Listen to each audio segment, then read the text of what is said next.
এক লোক অনেক সুন্দর করে ছবি অঙ্কন করত। তার স্ত্রী সব সময় তার ছবি অঙ্কন করার প্রশংসা করত। একদিন সেই লোকটি চিন্তা করলো, আমার ছবি কি আসলেও সুন্দর হয়, নাকি আমার স্ত্রী আমাকে পাম দেওয়ার জন্য মিথ্যা কথা বলে, এটা একটু পরীক্ষা করা দরকার। যে কথা সেই কাজ। সেই লোকটি সুন্দর একটি ছবি এঁকে সকালবেলা রাস্তার পাশে রেখে আসলো, আর ছবির উপরে লিখে দিল, এই ছবির মধ্যে যদি কোনো ভুল থাকে তাহলে আপনারা ছবির মধ্যে চিহ্ন দিয়ে আমাকে ভুলগুলো ধরিয়ে দিন।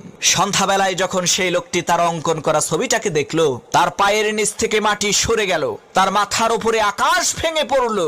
সে দেখতে পেল তার আঁকানো ছবির মধ্যে শত শত ভুল লোকজন বের করে দিয়েছে। লোকটি তখন বাড়িতে চলে আসলো আর তার স্ত্রীকে বলতে লাগলো, আমি আর কোনোদিন ছবি অঙ্কন করব না। তখন তার স্ত্রী বলল, ঠিক আছে, তবে তুমি আমার একটা কথা শোনো, তুমি আগামীকালকে তোমার আঁকানো আরেকটা ছবি ওই রাস্তার পাশে রেখে আসবা, আর সেই ছবির উপরে লিখে দিবা, আমার এই ছবির